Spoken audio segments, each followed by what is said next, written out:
Isang bagitong mekaniko na naisibahagi ang magiging journey ng buhay sa pamamagitan ng pagbablog. Matagal-tagal na nga rin pala nung huling vlog natin. Marami nang nangyari at nagbago. Medyo naging busy nga lang pala tayo sa personal na buhay dahil may mga responsibilidad na tayo na dapat nating unahin. At ayun na nga, medyo makulimlim nga pala yung panahon ngayon dahil may bagyo sa mga oras na to. Pagdasal na lang po natin yung mga kababayan natin na sinalanta ng bagyo. At mabalik nga pala tayo sa topic. Dito ay pinaparada ko na nga pala yung sasakyan. At kung napansin nyo, sasakyan nga pala yung gamit natin ngayon dahil may bagyo at baka maulanan tayo. Tulad nga ng sinabi ko, napakarami nang nagbago. Lalong lalo na dito sa Jigen Auto Depot. At kung mapapansin nyo guys, bagong pintura nga pala ito. Mamaya na nga pala yung kwento. Rekta trabaho na tayo. Sa part na to ay inihahanda na nga pala namin yung mga tools na dadalhin namin dahil may back job kaming gagawin. Bago nga pala kami umalis, isang kaway muna nga pala kay Master Glenn at kay Mervin.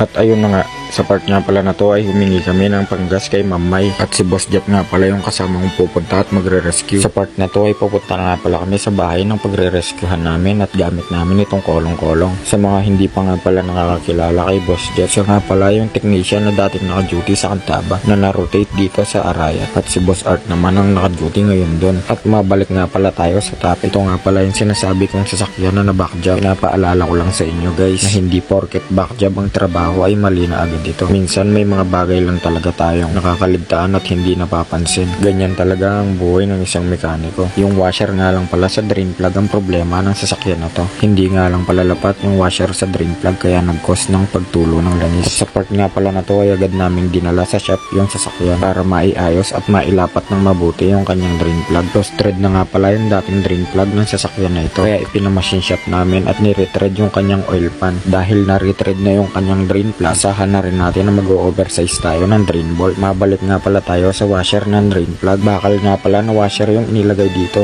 Hindi tanso at hindi rin aluminum. Sa part nga pala na to ay naiayos na namin yung kanyang problema. Nasalina na nga rin pala namin na langis itong sasakyan at dino-double check na namin kung may tutulo pa o wala na. Sa mga ganitong senaryo nga pala o pagkakataon, pinakamainam gawin ay i-explain ng mahinahon sa customer kung bakit nangyari yung mga ganun. At habang inoobserbahan nga pala namin yung adventure, syalan nga pala muna natin yung mga kasama natin na si Mervin at si Master Glenn na kasalukuyang nagbe-brake cleaning. Kasama niya nga pala dito si Christian.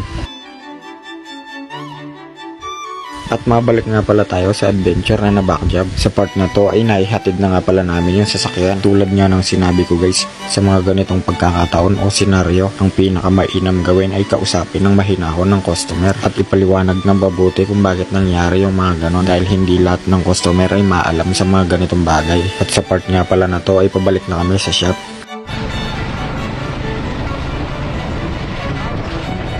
Pagbalik namin sa shop ay agad ko napansin ang mga Christmas light na to na nagpapaalala na malapit na nga pala ang Pasko. Syempre kapag malapit na ang Pasko, kambal nga pala nito ay ang salitang 13-month pay at bonus. At pagpasok mo nga pala sa office namin ay bubungad sa iyo yung napakagandang Christmas light at Christmas tree. At syempre pati yung mga nasa dinding ay hindi papahuli.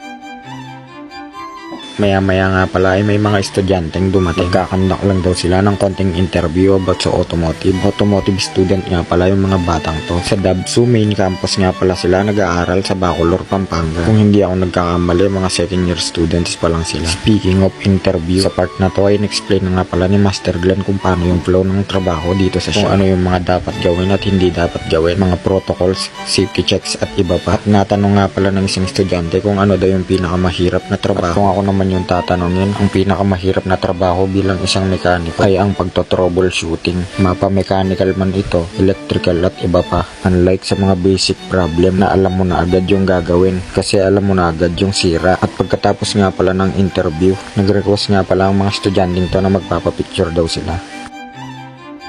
At ayun na nga, pagkatapos magpa-picture ng mga estudyante, sasabit na nga pala namin itong 27-point safety check. Sa part na to ay pinagtatalunan pa namin kung saan namin isasabit. At syempre majority dito na lang. Pagkatapos nga pala namin maisabit itong tarpaulin na to, minamap naman ito ni Boss Jeff, kinakarwash niya daw yung sasakyan.